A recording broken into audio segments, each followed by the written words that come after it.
Assalamualaikum warahmatullahi wabarakatuh. Halo teman-teman semua, perkenalkan nama saya Shalfa Nur Shalbia dari kelas 12-7.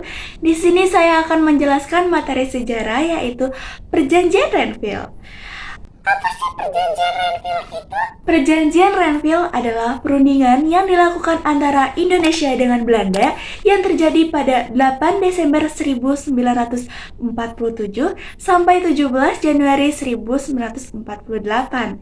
Perjanjian Renville tercatat sebagai peristiwa penting dan bersejarah bagi Indonesia dalam upaya mempertahankan kemerdekaan melalui upaya diplomasi. Perjanjian Renville dilatar belakangi oleh pertikaian yang terjadi antara Indonesia dan Belanda. Pertikaian ini disebabkan oleh serangan Belanda yang ingin menguasai kembali Indonesia yang terjadi pada tanggal 12 Juli 1947 atau dikenal dengan sebagai agresi militer Belanda I. Serangan yang dilakukan Belanda ini ke Indonesia mendapat perhatian negara lain dan menjadi kecaman internasional. Kemudian, pada tanggal 1 Agustus 1947, Dewan Keamanan PBB pun ikut turun tangan untuk membantu menghentikan serangan Belanda tersebut. Akan tetapi, pada tanggal 5 Agustus 1947, Belanda dan Indonesia kembali mengumumkan akan melakukan gencatan senjata hingga membuat Dewan Keamanan PBB pun mengambil langkah penyelesaian.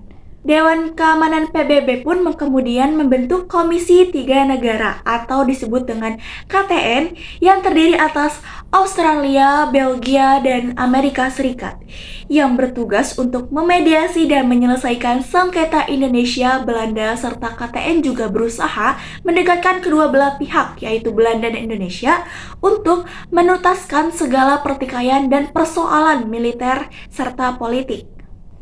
Amerika Serikat selaku salah satu anggota KTN pun berhasil mempertemukan Indonesia dan Belanda dalam perundingan yang berlangsung. Terus di mana sih perjanjian Renville itu terjadi? Nah, perundingan Renville ini terjadi di atas kapal perang milik Amerika Serikat yang bernama Renville yang berlabuh di pelabuhan Tanjung Priok. Dalam perjanjian Renville ini dihadirkan sejumlah tokoh, yaitu delegasi Indonesia diwakili dengan Amir Syarifuddin sebagai ketua, Ali Sastromijoyo, Haji Agus Salim, Leimina Chuantika Lein, dan Nasrun. Dari delegasi Belanda diwakili oleh R. Abdul Qadir Wijoyo Atmojo sebagai ketua, Van Vredenburg, Queets, dan Suomukyo. Dari PBB sebagai mediator diwakili oleh Frank Graham yang sebagai ketua, Paul Van Zielan, dan Richard Kirby.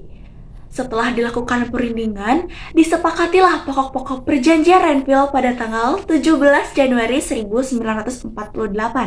Dan isi perjanjian tersebut adalah yang pertama, Belanda hanya mengakui Jawa Tengah, Yogyakarta, dan Sumatera sebagai bagian wilayah Republik Indonesia.